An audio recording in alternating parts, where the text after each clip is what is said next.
Предлагаем информационную картину дня к этому часу. В студии Сергей Михедов. Здравствуйте. Коротко о темах выпуска. В республике идет большая работа по стабилизации ситуации с лесными пожарами. Более 40 возгораний потушили за сутки. Глава Якутии сегодня проводит объезд по строящимся объектам в Якутске и пригороде.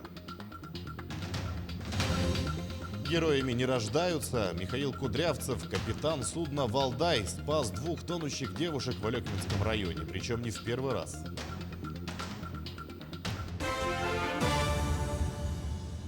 В Якутии за сутки ликвидировано 43 лесных пожара. По информации, озвученной на брифинге, по ситуации в лесах тушат 69 возгораний на территории 16 муниципальных образований. Из них локализовано 8 очагов в 5 районах.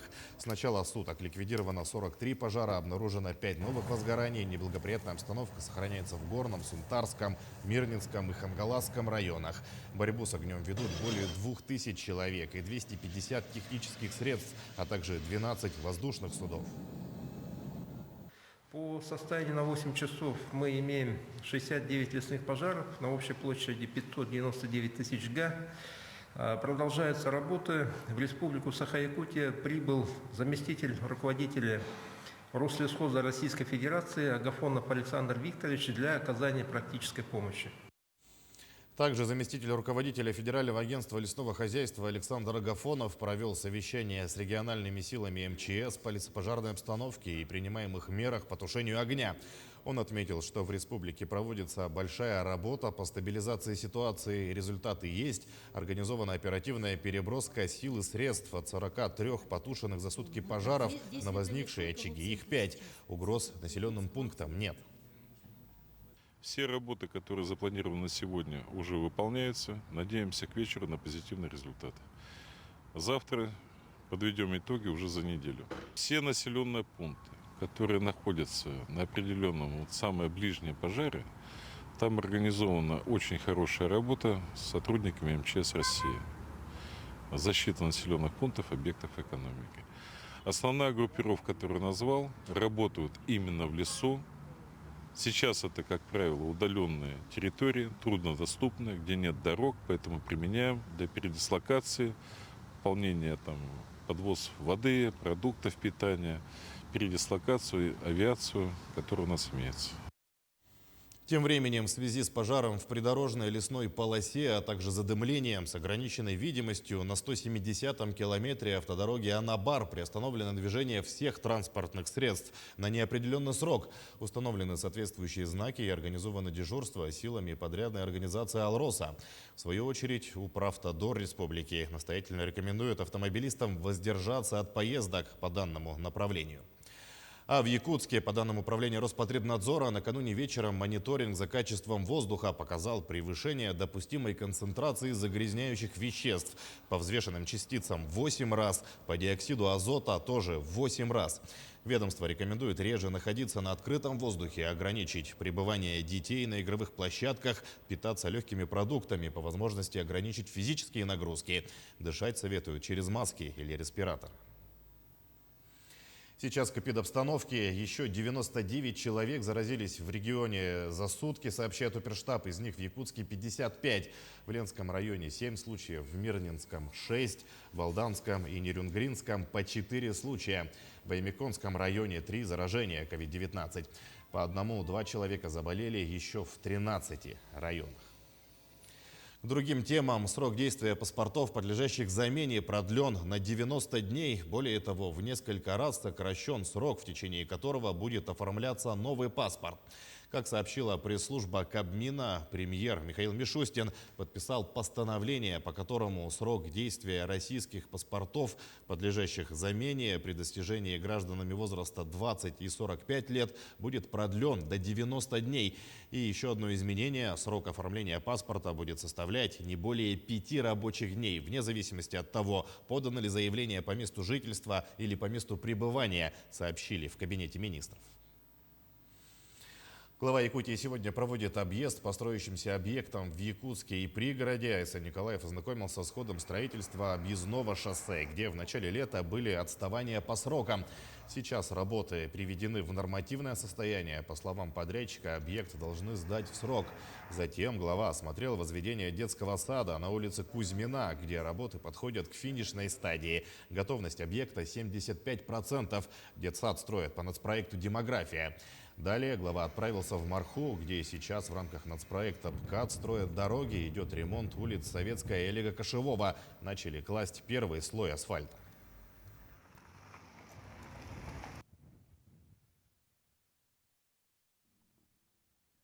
Мы находимся на объекте Олега Кошевого, это Марха. Протяженность объекта составляет 3 км 31 метр. Ведутся работы по установке бортовых камней, основания земляного полотна. И готовимся от конца трассы к асфальтированию. То есть 700 метров готово к асфальту.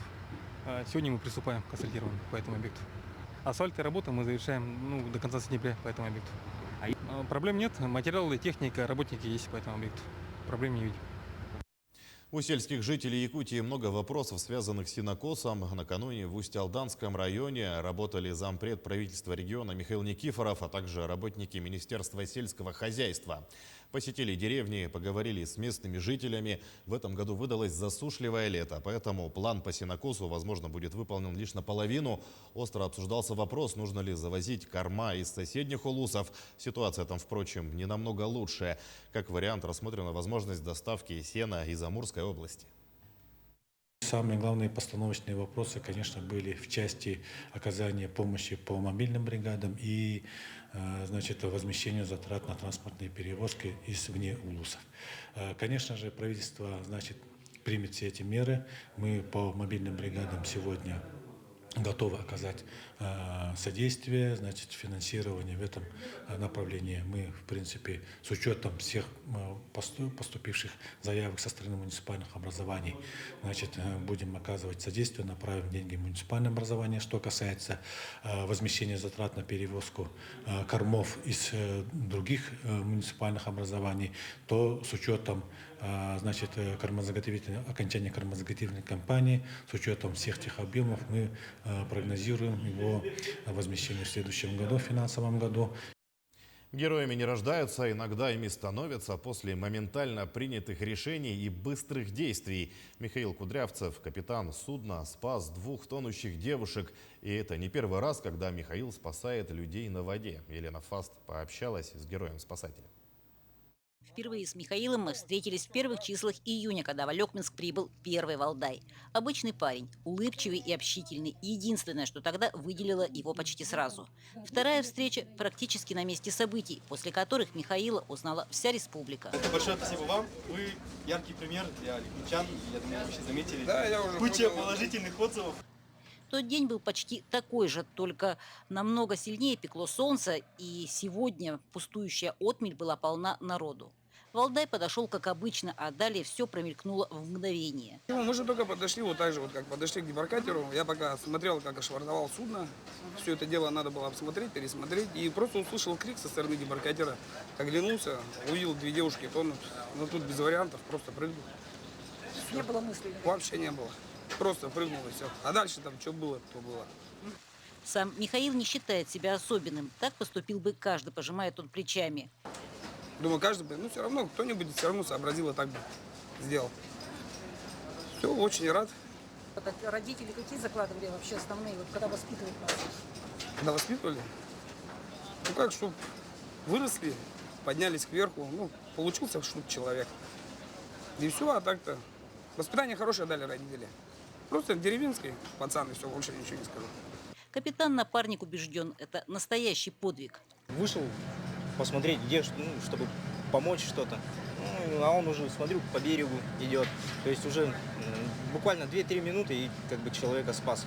То есть это решающее в данное время. Вот.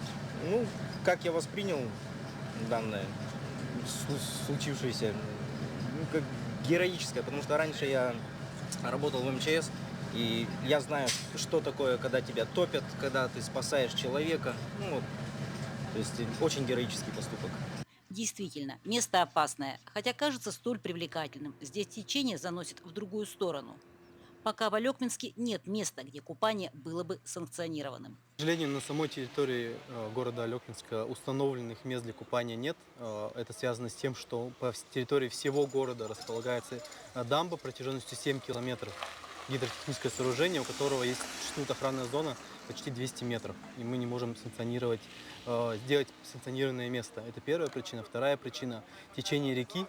Здесь оно быстрое и не позволяет установить буйки специальные, которые должны быть. И вообще соответствовать всем требованиям законодательства. Елена Фаст, Максим Копылов, Алекминск. К этой минуте это все новости. Наши корреспонденты продолжают следить за развитием событий. Оставайтесь на нашем канале.